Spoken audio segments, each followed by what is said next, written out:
A big shout out to our knowledge partners, Meraki Advisors, a real estate research and advisory firm in India. Hello, everyone, and welcome to the Realty Life podcast, where we talk all things real estate and lifestyle. My name is Swarnima Bhavdeep. I'm the founder and host of this podcast. Today, we have with us a very special guest. I would say the green man of the Bangalore real estate industry, Mr. Suhail Rahman from Co-Evolve Estates. Their tagline says, built on ethics, built to last, and I think truly says a lot about the kind of human being he also is. He is a pioneer and a front runner for green building practices in Bangalore, and I've seen him present his work and philosophy across many platforms and conferences. So we're really looking forward to learning a lot from today's podcast. So welcome to the Realty Life podcast, Mr. Suhail, and thank you for agreeing to be on the podcast. Thank you for having me, Swarnima. It's an honor and pleasure to be the first person in 2024 to be on your podcast. Yeah, I think you're the most appropriate guest, with all of us pledging allegiance to being green. You're the absolutely most appropriate guest to have. Thank you. But, one of the things that I found interesting is your company is called Co-Evolve. Yeah. What is the kind of story behind naming the company this? So, I'll take you back. It was actually not our first name. Okay. So, originally we were called Asset Builders. And we started our journey in about 2004 with like you rightly said, the tagline was the same back then also, built on ethics, built to last. We were not CRI members. And in the unorganized sector, deviations, violations were all the norm. True, and delayed delivery was the norm everywhere, whether organized or unorganized. So we sort of set out with the principles that no deviation, no violation, and ahead of schedule delivery. These were our sort of cornerstones when we started out. Challenging ones to have. Challenging ones, but every project of ours is ahead of schedule delivery. There's not a single project that we've delayed. Oh, wow. Okay. So that continues. The track record continues. So fast forward 10 years, we sort of became CRI members in, I think, 2012-13. And then we were also doing a green building project at that time called Asset Aura. Okay. And then we started toying around with the idea that we had a couple of namesakes, similar name companies, one in Bangalore, one in Kerala. Yeah. And there were a lot of confusions with our names as to who is who. True. And we used to get leads from them asking for their product in Kerala as well as in Bangalore. Okay. And we are from Kerala originally, so people sort of assume that we are the same, the Kerala company and the Bangalore. But we were the smallest in terms of revenue, and we thought it's easier for us to change the name rather than fight over the name with other people. And then we started brainstorming on the ideas and what to do. And since we were just doing a green building, we arrived upon Co-Evolve, the name Co-Evolve. And it has multiple dimensions to the name. So one is evolving. I'll just show you my logo. So we sort of say that we are not perfect. We learn from everyone, not just from our peers, from our customers, from our own mistakes. And our logo is also sort of reminiscent of that. If you see, it's not solid block letters. Yes. It's sort of, there are mistakes here and there, and it's not perfect. So it means that we are on a journey, always learning and always growing. You can also see love written backwards. Oh, yes. Oh, yeah. So it's love for nature, love for everything we do. And there is the green heart. So again, signifying love for nature and love for everything generally. So multifaceted name. And we stuck to our original ethos. So the name change happened around the time where a lot of regulatory changes started happening. Okay. So the first was demonetization. Then we had RERA coming in. Yeah. We had GST coming in. Big milestones. Big milestones. So it was at the time of RERA that we actually had the name change everything. So in fact, the Tanisandra project, we have a project called Northern Star. Okay. It was initially called Asset Northern Star. But by the time RERA came in, we had got all our name change processes completed, and we changed the name to Co-Evolve Northern Star. So at the time where these regulatory changes started coming in is where we rebranded ourselves. And the goal was sort of go green and multiple other directions. I mean, in this large realm of real estate, why did you choose to specialize, in building green developments? So it's an interesting story. So like I mentioned about the green building Asset Aura, it's in a place called Gunjur. Okay. Where we had launched our first project in BBMP area. We were doing predominantly in BMRD areas earlier. This was our first project in BBMP. And the construction started. It was regular. Initially, it was a regular building. Then the sales were not moving as expected. So the marketing guys started brainstorming and said, we need something to differentiate ourselves. And one of my marketing heads came and told, hey, look at IGBC. There's something called I'd never heard of IGBC till then. Your first. This is 2012. Back in 2012. He came and showed me this. Why don't we go for a gold certification in IGBC? Okay. That's when I heard of it first, and then I started sort of going through the literature and stuff. And by then we had reached halfway through the construction. Okay. And I read and I saw there is some interesting things going on there. True. And we pivoted to a green building there, and we wanted to go all out and have the highest, which is platinum.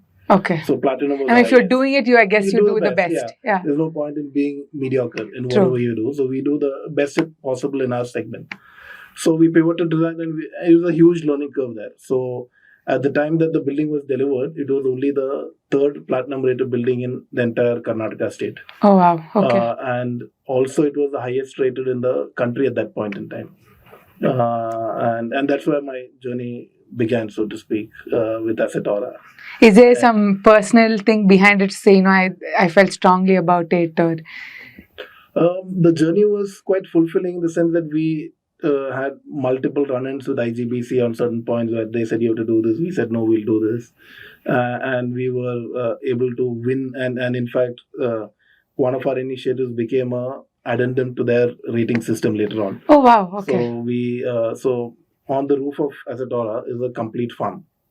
Oh. It's a 35,000 square feet farm on the terrace. Oh, wow. It's not a garden. It's a farm with fruit, vegetables growing on the 7th floor of the building. God, must be a sight to see. It's amazing. The video, if you see the video, it's amazing. So IGBC has a lot of norms for getting. It's a 100-point system. And you get points on various aspects of energy, waste, water, and multiple other things. So energy, you have something called heat island effect, where basically when sun hits your concrete or on the road and all, you see it's very hot in the middle afternoon. So that effect on the building is because you have steel also. Steel heats up and the whole building forms a hot envelope around the building in the mid-noon. It's a hot building. A concrete structure is always hot. True. So they have norms that to mitigate this heat, you need to do stuff to ensure that the steel does not get heated up and the building remains cool. Oh, wow. So their norm was that you have to lay China tiles. So it's some sort of a mosaic tile. Yeah. And we had a really eccentric consultant with us back then. Okay. Who said that, no, why should I waste money on something which is absolutely useless? The only thing it does is it protects the heat from going in. The heat from there, yeah. And there is a parameter called solar reflective index, which they specify a certain number. So he did some research and he said, okay, now I found a material which is getting a higher solar reflective index or SRI than your China tiles, and it was cocoa pit. Oh, so basically, interesting. So he said, I'll fight with IGBC. I'll say I'm just going to spread cocoa pit on the whole roof, and we'll get the points for that. They did not agree. It doesn't matter. We'll fight and see. So he then further researched, and he said that if I put vermicompost and a little soil, I can grow stuff in it. And that's how the heat island effect became a roof garden. Oh, wow. It was never in our brochure initially. It was a fight with IGBC that led to that feature in the first place. I mean, you've truly learned and kind of come through the entire journey. Exactly, yeah. So they released an addendum to say that now a roof garden also is allowed to mitigate heat island effect. It does the same. It does. So the whole idea is that you need a layer to ensure heat doesn't hit. So it can be any medium. Right. So in a project now in Sarjapur Road called Florenza, we are looking at covering the entire rooftop with solar panels, which again, the idea is generate electricity, but at the same time mitigate heat island effect, heat reaching the building.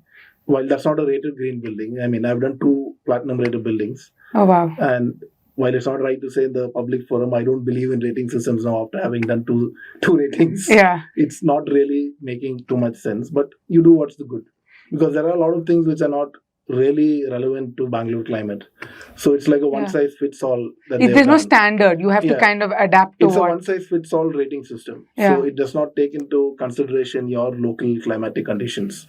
So therefore, there are a lot of things which are not relevant for Bangalore in these rating systems. That leads me to the next question. What does it really mean to say, have do like a green development in the Bangalore instance? So back when I was planning the Tanisandra project, the called Koiwal Northern Star, the buzz around the whole world was that Cape Town had just run out of water. Yeah, yeah. And Bangalore was next in line to run out of water. So our primary focus was let's do something in water. Okay. And we deep dove into that and made that as a theme for us to work on the design board. So in Bangalore, water is a big issue. Even today, while it was predicted that in 2020 will run out, it did not happen, luckily. Yeah. And we're still surviving. I think COVID also to a certain extent saved us. Yeah. No, I think COVID would have made it worse because everybody's sitting at home. At home, yeah. and consuming a lot more. Yeah. So it didn't happen, but so we put our focus into that and in fact did sewage to drinking water conversion in that project. Oh wow! And fed it back to the system for everything except drinking. So bathing is also with recycled water and stuff in that project. So coming back to your question, one is water. Energy is a big aspect of reducing your cooling requirements. So now we live in concrete jungles, and concrete extracts heat like crazy. Yeah. So you have to have artificial cooling when which you live in air conditioners, air conditioners or fans or whatever is required. But when you focus on energy parameters in buildings, so our Tanisandra project, the Gunjur project, Asset Aura, we had the roof garden. So the sixth floor, which is the top floor, seems just like the ground floor. Oh. So people don't like buying the top floor higher of up, building because it's like a microwave oven. You feel like you're completely in a desert or something. But that's not the case when you sort of mitigate heat island effect. Your terrace, the building the apartment right on top is as cool as the ground floor. Oh. So that's a great selling point also. Yeah, it's a great selling. So then people are attracted to the terrace because that's the topmost unit. So that's a huge plus point in that aspect. If you can just take us through like 3 of your most prized projects and what you've done uniquely in that to make it a green or sustainable building. So obviously our first project, what we started the journey was Asset Aura, where there also we have done these water innovations. We have done a roof garden on top, which was an afterthought, like I explained earlier. Yeah. And that was very surprising for us when we handed over the apartments to the customers. I told each and every customer I met personally, and I told at the first leak I will remove the entire garden. I was not sure because it was never planned initially to have a garden there. So the structure itself was not built for the garden there. And you're trying it for the first time. For the first time we're trying it. So I told each and every person that at the first leak I will remove it. But touch wood, 10 years down the line, it's still there. no customers have come back. No. We were monitoring it for 3 years to ensure there's no leak. So there was no leakage because of this. And it's constantly having water. Oh, so we've done good slope and stuff, so there's good flow of water. Okay. But we did think that we would have waterproofing issues, but we did not have. So that was a great feature that was a big talking point in that area. Okay. That there is so the consultant who did our green building certification came up with a very interesting term called green leaf index. Green leaf index. He said that in his literature, he said that we quadruple the green leaf index of that piece of land. Yeah. Generally, green leaf index is reduced by a construction project. So we quadruple the green leaf index of that particular piece of land. Oh, so you've truly taken the green inside also. Exactly, yeah. So the misconception is green building means you put a lot of greenery. Yeah. This is the misconception, at least till a couple of years back. A few months ago, sir, I probably would have thought of it like that. Yeah. And most of developers do that also. They put a lot of greenery and apart from the fact that it's giving oxygen, it may be actually counterproductive. Okay. Because the species that you put may be water hungry. So you are actually harming the nature by not choosing right. So even like selecting the kind of greenery and landscaping you do is also very important. Okay. It's very important to select your native species because then they thrive in those climatic conditions. So you go for exotic plants, they may not survive. Plus they may be water guzzlers. For example, eucalyptus is the biggest curse in Bangalore city. Okay. They just suck out water like crazy. From the land. From the earth, your groundwater resources are depleted by a eucalyptus tree. Oh wow. So it's dangerous to have eucalyptus. I mean, I'd see a lot of developments are picking exotic things because it also adds to the kind of the beauty of things. Yeah. But like you said, it needs to make sense. I mean, you need to have a balance. Yes, you definitely need your project to look good, but have a balance. And you do in strategic areas, you do some of that, but a bulk of it should be which is sustainable to the environment itself. So that was one project, Aura. The next one was, and in Aura we also got international acclaim. We were sort of in top 3 in Asia Pacific. World Green Building Council has an award system every 2 years. Okay. They sort of give awards to buildings in 2 or 3 categories. So in the residential category, we were selected in top 3. We did not win the prize for that project. But for our next project, we won the prize for the Asia Pacific region, the Coeval Northern Star. Okay. We were also featured in United Nations, a case study in United Nations for our water recycling process that we implemented in the project. So it's really been a journey then from the first. So the first one was we were completely, you could say, LKG. Okay. We were completely sort of driven by the consultants, and we had a hard time trying to get that rating system. But by the end of it, we sort of had a lot of ideas. So in the next project, Northern Star, we sort of drove the whole language forward. Okay. We were controlling the entire narrative with all the consultants. This is what we want.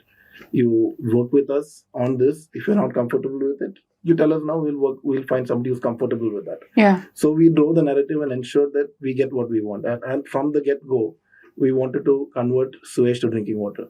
Yeah, because you were addressing the issue at that point. Addressing the issue at that point. And a lot of consultants were not comfortable with it. They were not willing to work on those things. So we did work with a consultant who was okay with that.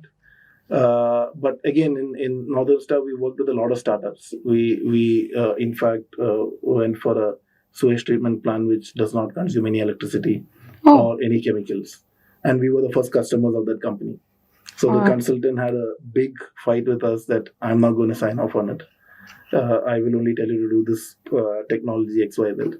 But I was convinced. I had seen a product similar to this by the same guys in a different company and working well.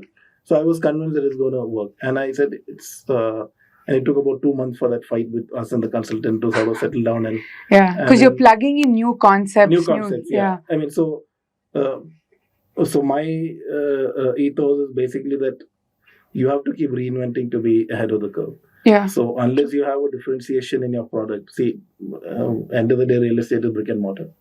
Yeah. How much can you differentiate in brick and mortar? Yeah. You do a paint different, you do an elevation different, but there's nothing else that you can differentiate. So, which is where sustainability became a huge tool for us to be a big differentiator. And we had plenty of differentiators where a customer would walk in, the sales guys could talk about 30 to 40 minutes without even talking about the BHKs or the price or anything. Yeah. There was so much of features to explain. Otherwise, just come down to square feet amenities. All of those things. So, amenities also not discussed. Yeah. It was just the features. And by the time the customer gets to the discussion of BHKs, etc., they're already primed that it's a premium unit, it's a premium product. Yeah. And therefore, bargaining may not work.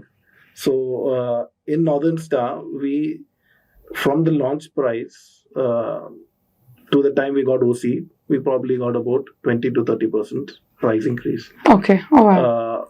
But that is not too much. And we had not sold too much inventory. So we got the OC a month before lockdown. And we had probably sold 30-40% of our inventory by then. And this project had all of these regulatory shocks. Norms and shocks coming in, RERA, GST, DMON, all of those things came in. So it was a tough journey. And then finally COVID. Just after we got OC, when we were sort of going to unlock the value, COVID came and hit us. And nobody knew what was happening. Real estate is already a trying industry, but that time was very... But the thing was, things are just starting to look up. Say January onwards, things have started looking up for the industry in 2020. And COVID hit. Because we were in a sort of prolonged recession. Yeah. From say about 2013 onwards. It was sort of a prolonged recession for the industry. After the peak of 11, 12. And January 2020 was looking up. And then this came. So anyway, once the lockdown lifted, everybody was sort of, the entire industry did not know what was going to happen. But things turned out well where there was huge demand. Yeah. And we were able to sort of... people start to realize the value of ownership. And, exactly, yeah. I mean, we were in an era of the millennials who did not want to own. They want to have experiential living, the rental gig economy, and all of those things. True. So they were not into ownership, and Corona hit them hard because all the guys who were in rental were just thrown out of the houses, and they had nowhere to go overnight. And I think it was the millennials who are driving the real estate boom right now, what we see today. Yeah. So we were able to capitulate, and from our OC pricing, in about 3 months, our price increased by about 40 to 50% in just 3 months. And primarily because right place, right time, and then we had a lot of differentiators from the market. And we were higher than the most premium projects in that locality at that time. While we were very small, they were probably 100x our size, the project itself. Yeah. And we were still higher by about 20% of them. And we were still able to sell units. So that project sort of gave me confidence that you have a good product. You are going to get a customer to buy. People value it. People value a good product. So interestingly, Kembawi was architect, so he did a beautiful elevation. Amenities. If you go inside, it's only 1.5 acres. But when you step into the project and walk around everywhere, people feel it's like 5-6 acres because every square inch is utilized excellently by the architect. Oh, wow. So he's done a great job in developing it. So we show that as a crown jewel to all our landlords. So they all come and visit, and when we say it's 1.5 acres, they're shocked. They think it feels like 5-6 acres. True. I mean, like you said, optimum use of everything is exactly. Yeah. Also, that kind of brings me back to maybe that's how you view green buildings. Is that have you checked all the boxes in terms of space usage and space usage? So in the current project, so like I said, every project we learn. So our focus was only on water in Tanisandra project. And we realized that in energy in that project, we had not looked, we just ticked the boxes of IGBC. Okay. But we also realized that there were a lot of lacunae in terms of the MEP consultant not considering that we're doing a green building. So there were huge latent savings in the project, which they did not foresee, and they did not sort of green flag it to us that there are savings. So the example is that we had 2 DGs as a power backup for the project. And again, on the principles of sustainability, what we have done is one big, one small.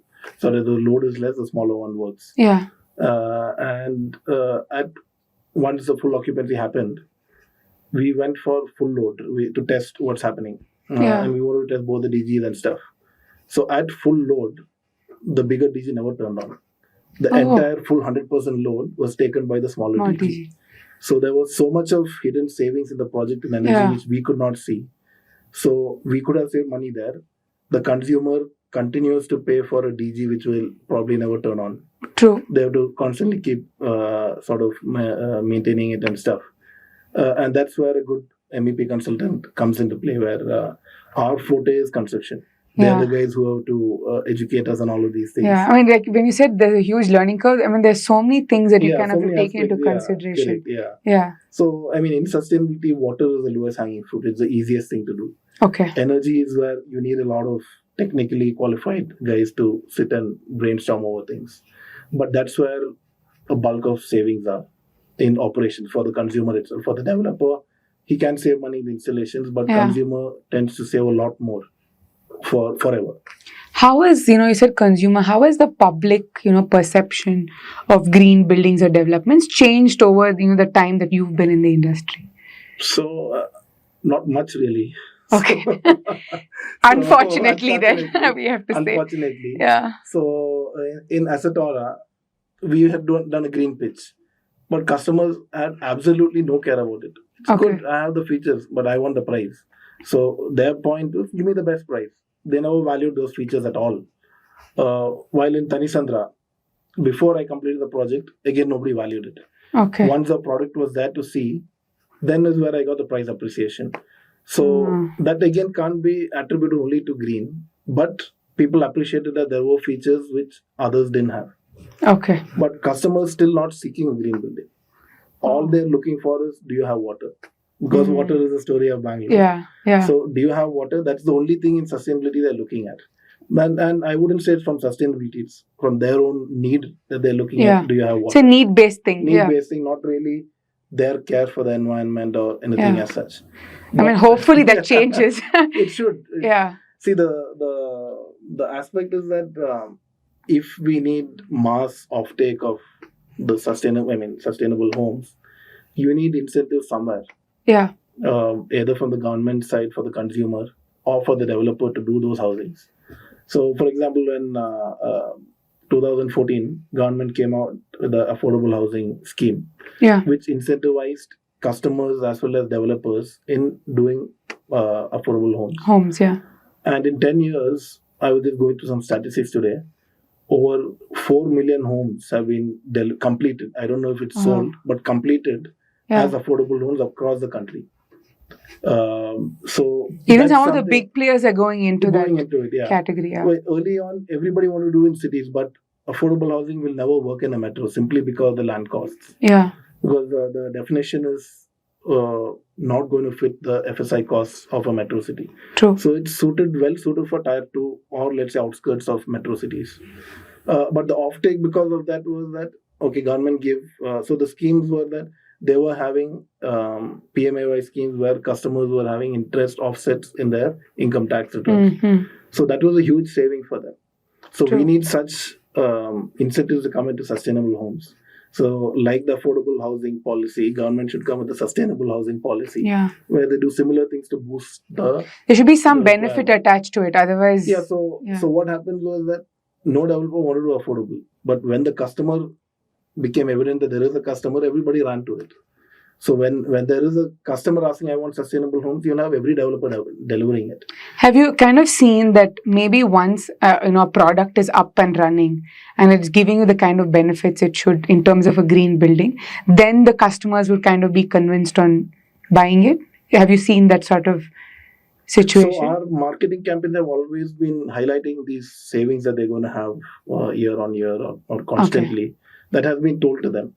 But the problem is when they start living there, it's sort of like a hidden savings. It's already there. So they don't realize they're saving it. Oh. They're not aware of it. They're not aware of it. Yeah. So unless you've lived in a regular building and you're paying X rupees and you come and start living here and realize that I'm paying X minus 20%, they will not sort of realize that benefit. What do you think we can do to kind of get them aware of these things? So awareness is going to be really tough to bring around. Especially from a developer side. Not really developers. The point is the whole Indian mindset is all about, even if you buy a Rolls Royce, how many kilometers will it give me? Mileage. The mileage is a mindset. So the maximum bang for the buck is the Indian mindset. Yeah. And therefore, a sustainable product is definitely going to be slightly costlier than a regular product. Okay. So if you want the consumer to upgrade to that, you incentivize them. So a lot of developers say incentivize me, but the developer. But I would say incentivize the buyer, because if the buyer is there, the builder will run there. Okay. As I mentioned earlier, incentivizing the builder is okay. It's a very low hanging fruit. Yeah. Because even then, the customer may not come to buy. True. So they have to do what they did to affordable housing to sustainable home, because now the Prime Minister set lofty goals of going net zero by 2070. Yeah. And it has to be this industry that drives that. Why would you say it's lofty? It looks a little unrealistic, yes, but... Exactly. I mean, it's... Yeah. I don't think people understood the magnitude of the commitment. Yeah. Because most people still don't know what net zero means. There are so many aspects to it. I myself don't understand half of what net zero means. Yeah. I know sustainable buildings and all, but net zero is a whole different ballgame. There's a lot of awareness and education that kind of has to go around before. Go around it, yeah. Yeah. So basically, our industry, not just residential, the entire infrastructure industry contributes to 40% of global emissions. So huge. This industry, if they take care of this industry, it meets 40% of the requirements of going net zero. So government should wake up and sort of start incentivizing the buyer at least, if not the builder. So Suhail, like you said, anything green or sustainable might come at a slightly extra price thing. How do you kind of, do like analysis versus monetary and, actual benefits that you get from the project? So from a developer perspective, the idea is to sort of maximize your returns by upselling the product, wherein you need to focus your marketing on what you've actually implemented in the project. What I see today is that a lot of developers don't know that they're doing all of these things. Okay. By default, many of them are doing it, but they don't know that they're doing it because they're not in touch with the ground. Many of them, the MEP guys give them a norm and they just implement it. For example, if you follow the law, MOEF norms itself, and the PCB norms that Bangalore has, any building is a gold rated building. If you follow the law at the land itself, any building is a gold rated building. So somewhat they are green, they just don't know They about just don't it. know they're green. Yeah. So it's important to sort of talk about what you're doing. Okay. And then sort of come up with numbers of what you're saving for them onward journey. For the developer, saving may not be too much unless you put your heart and soul into it. You can make some savings, but for that you have to be hands-on, which is tough for a large developer. But for a small developer like me, I am hands-on. Yeah. So I can make those savings in my construction also for doing a green building. But it's not easy for a larger player where they depend on the consultant to do stuff. So cost-wise for a developer, let's say a gold to a platinum in IGBC may cost you anywhere between 3 to 5-6% extra cost. Okay.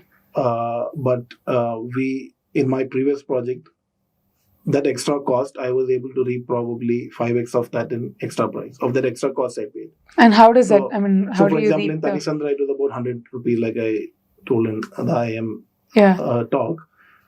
I would have got about 500 rupees extra just because of the sustainability features in the project. So that's where I got the return. But unless you talk about it, you will not be able to cash in on what you've done. Yeah. But for the consumer, it's lifelong savings.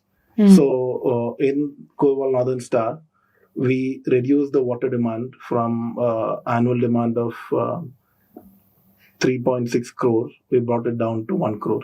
Oh, wow. We reduced 65% dependence on fresh water because of the recycling. We save annually about 3 lakh units of electricity. And we converted this to numbers, rupees. And this is 2018 numbers. The community saves annually 68 lakh rupees every year. It's a 130 unit community. Okay. And they have operational savings of 68 lakh rupees annually. That's large savings. Huge savings. So if you bring it down to a per unit level, they save about 52,000 rupees. So one of the campaigns we ran was save 1 EMI every year for the rest of your life. It was one of the campaigns that we ran. So you're straight away buying into 8% saving every year. You've done this, let's say a 130 to 150 unit scale. If I scaled it up, would it be a challenge or would it get easier?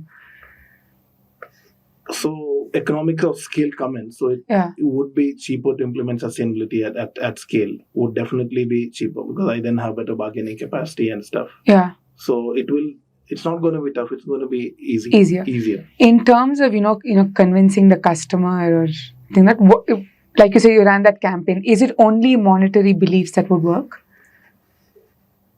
Unfortunately, in India, yes. Okay. You have to see, if you look at real estate campaigns today, most campaigns, at least pre-corona, was all about the best financial package that somebody can get. Nobody really spoke about, except maybe 1 or 2 companies. Their thing was, you get a gold coin free, you get some EMI free, you get a 10-90 scheme, you get 0-100 scheme. Yeah. This was the selling point. Nothing about the product. Okay. So you focus on product marketing.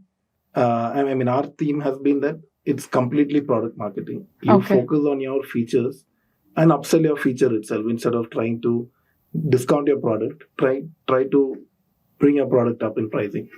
You have a few, projects now up and running with people living there full time.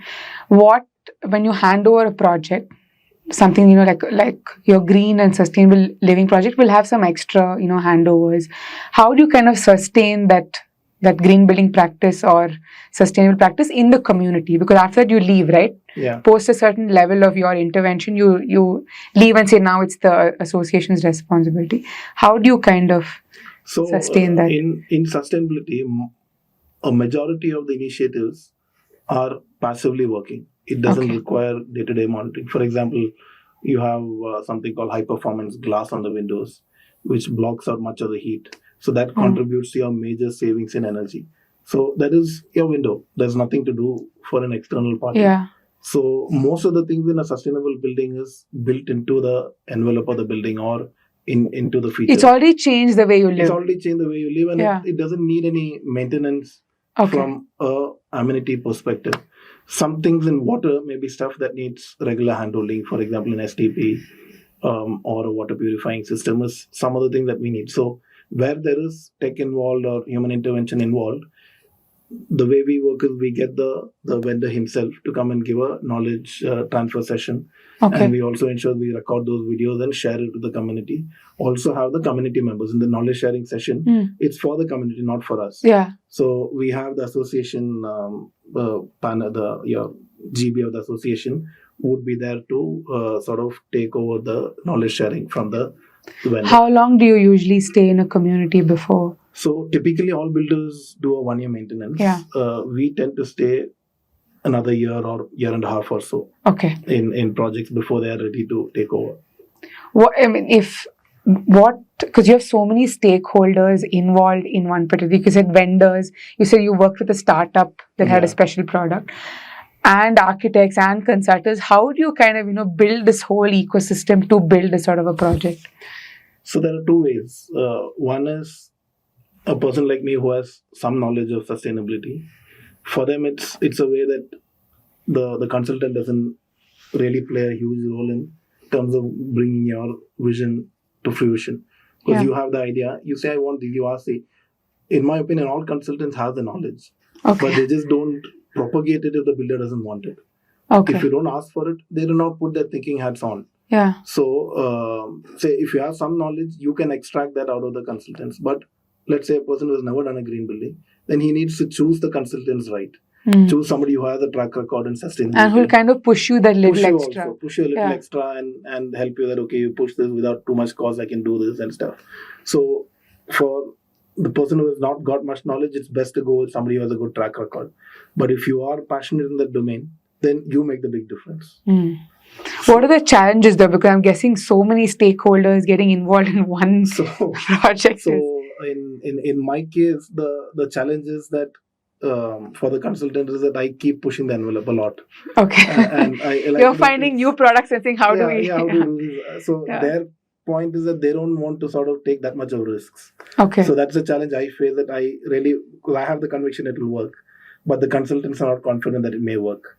So it's a fine line of what works and what doesn't work in my case. But in other cases, let's say a typical real estate company completely depends on the consultants for doing any of these aspects, for MEP, etc.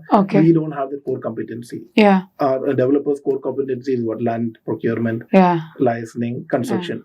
Acquisition and getting the right architects to be on board. Exactly. That's beyond that, and once we have the architect on board, we tend to go with whatever they suggest for that project. And whatever the MEP guy gives, we just keep on implementing it.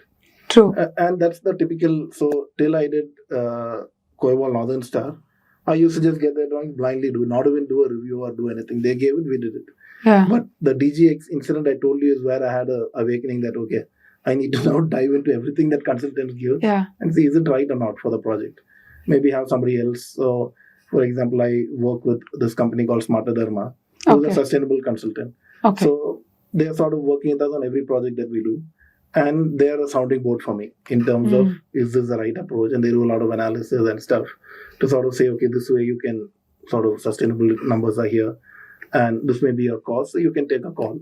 So they sort of give me that validation of whether my, say, out of the syllabus ideas are good or not. It looks like you're challenging everyone in the ecosystem you build. Everyone's just like, okay, I'm going to get challenged, so let's push the envelope. So in that sense, people would prefer to work with us because we do things which they would want to do, but they're not able to do with other developers because they're risk averse. So that's the other big entire challenge. Industry is risk averse in some ways. So the big challenge with sustainability is that large companies have a winning formula. Why should they change their winning formula? They've got something that's working. For example, the Prestiges of the world. Recently, I read that 4 months they sold for 5,500 crores worth of inventory in just 4 months in one project in Bangalore. Why should they change the script? what is True, it's motivating them? working, yeah. What's motivating them to go sustainable? My motivation to go sustainable was to improve my sales. Yeah. While I took it as a passion later, it doesn't always happen. So Yeah. my initial motivation was to get the sales going. But that motivation is not there for anybody. So it's sort of sustainability does come at a slight cost.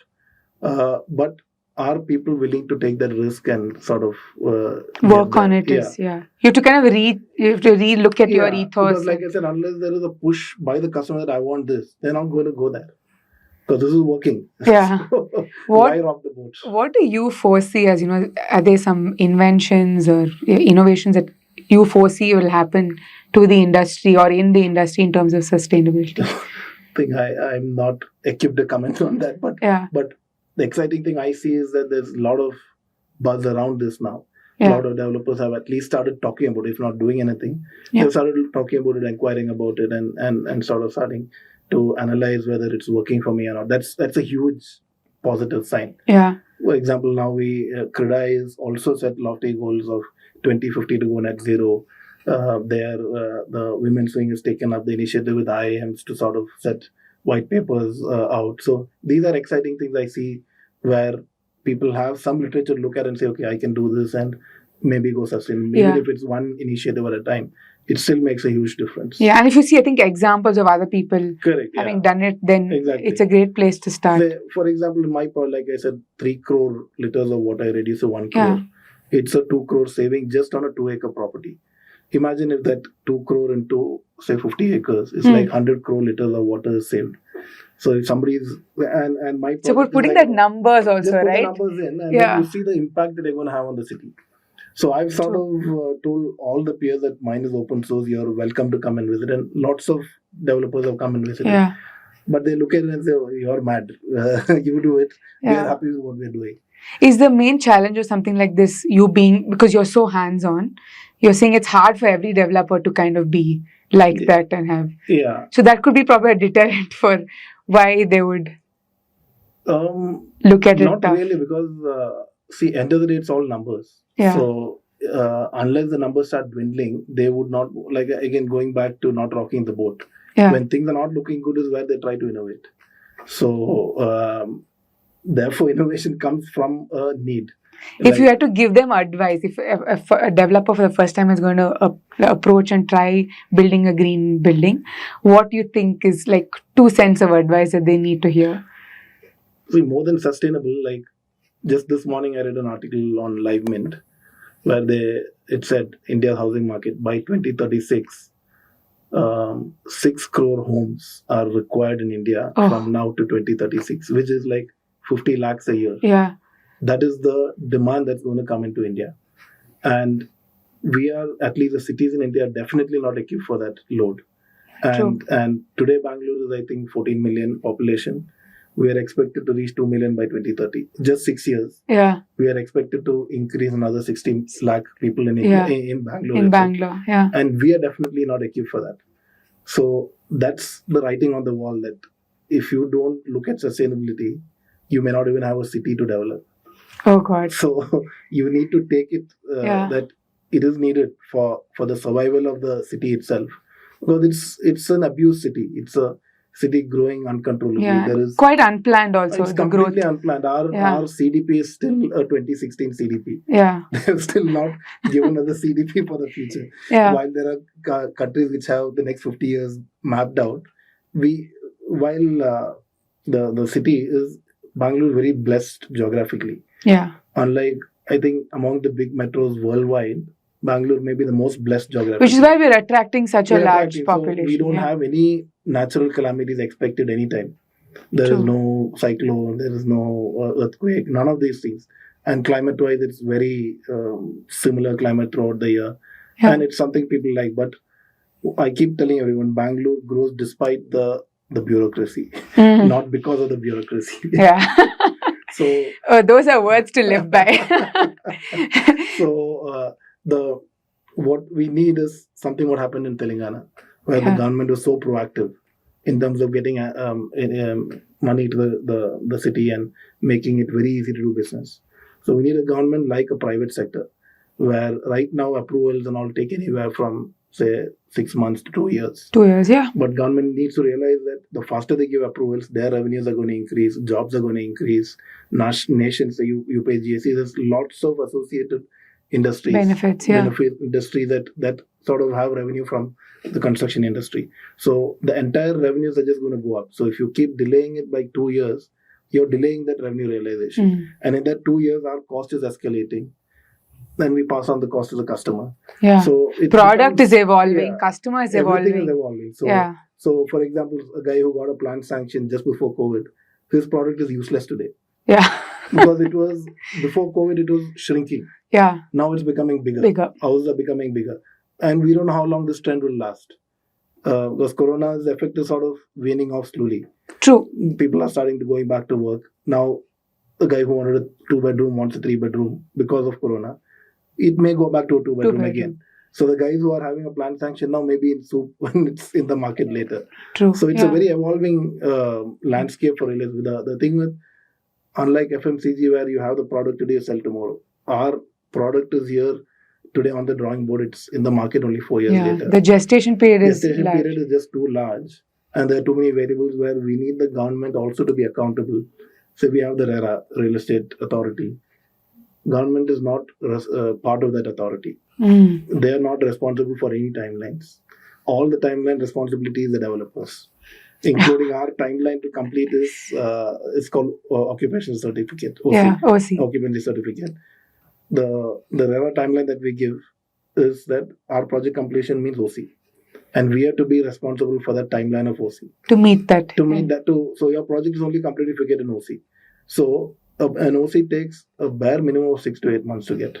Oh Lord. Okay. So that's the challenges that we face on a day-to-day basis. So faster approvals, maybe single window clearance and things like that is what is going to be the requirement.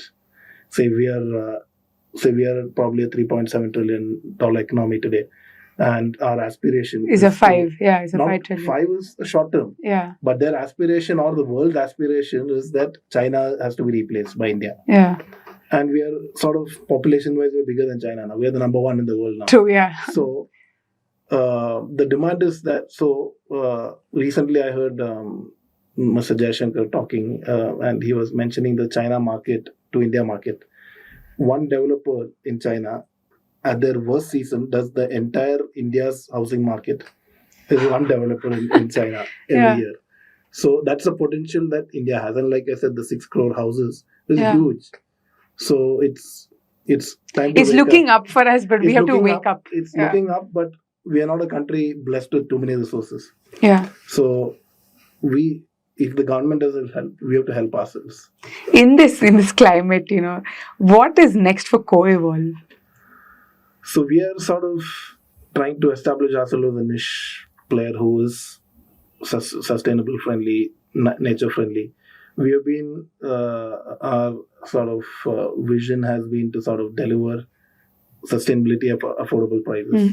So when the word sustainability comes into the real estate, people always perceive it to be luxury.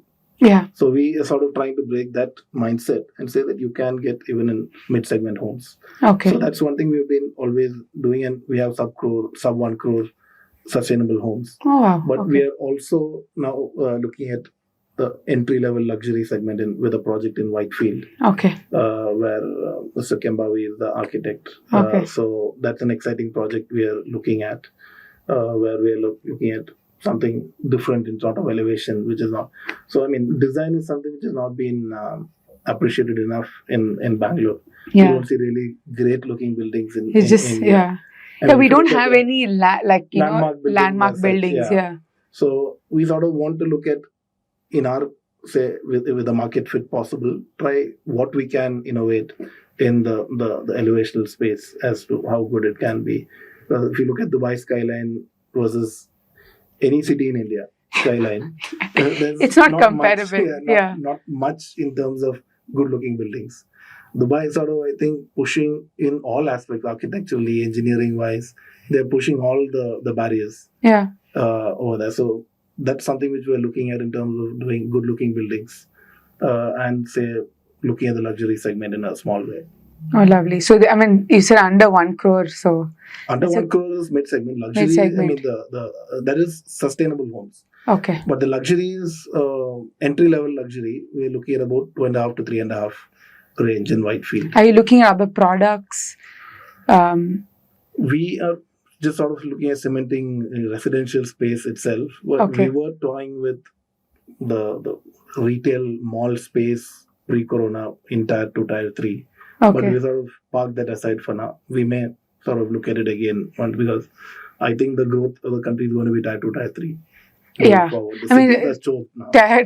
Tier 1 is going into Tier 2, I think, the way it's expanding. Going into Tier 2 is not good. But you should develop satellite towns around big cities to sort of be feeder to the cities. Because now if you see Bangalore going to 2 million, imagine the crisis in the city. Yeah. So it's just not going to work. Yeah, it's not sustainable. Yeah. So one is traffic itself. So I was talking to somebody and said that I think a helicopter service is something which will do very well maybe 2 years down the line. Most buildings I think will have a helipad. Yeah. So a helicopter service point to point may be a very good business couple of years down the line in Bangalore. True. Given the traffic. What are the changes you kind of want to see in the Bangalore industry? Amongst the developers, of course, we can talk about government changing policies and things, but just amongst us, what do you think we could change? So, like you rightly said, government changing things are a long way. So we have to try to reinvent ourselves and work within the given framework. What can we do? So I would really want developers to look at the challenges in the city. Yeah. And what you can address is, like I said, low-hanging fruit is water. There's a very, very low-hanging fruit, and Bangalore is water stressed.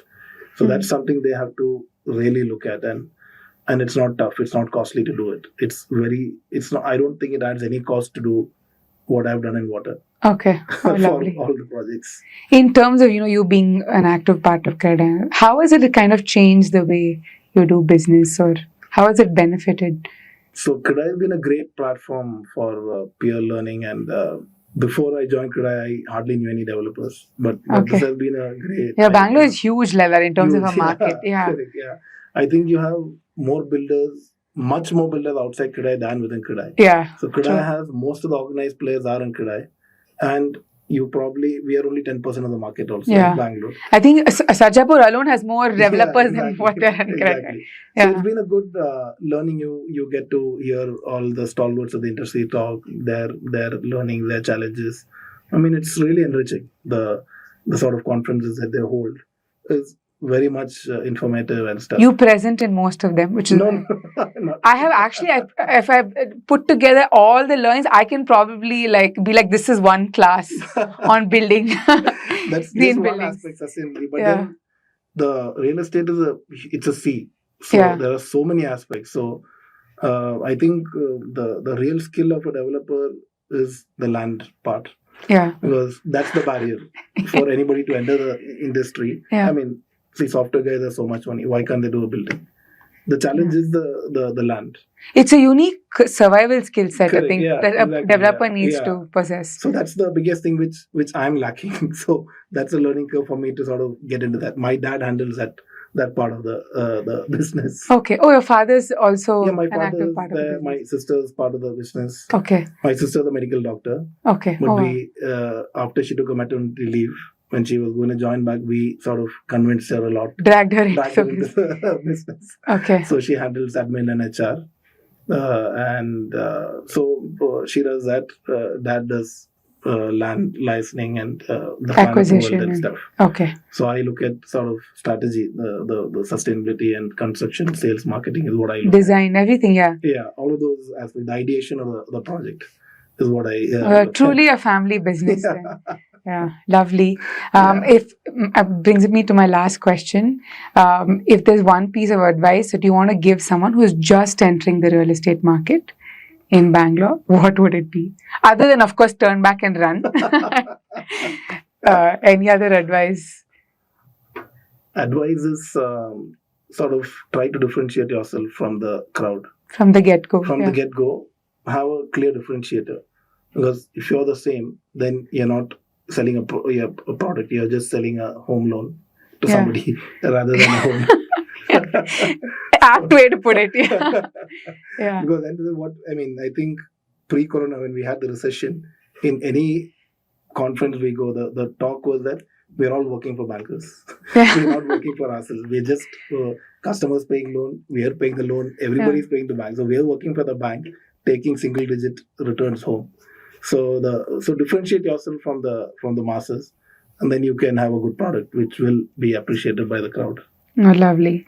Thank you so much. Those are wise words to leave us with. But thank you so much for taking the time to be on the podcast. Thanks a lot for convincing me for this. I was very reluctant to No, we need, as I said, we'll definitely have you back to kind of do like a short course on what it is to, because I haven't seen live examples. See, I'm good at putting people together and do such things. Yeah. I'm not a good teacher, but I will have good people to teach people.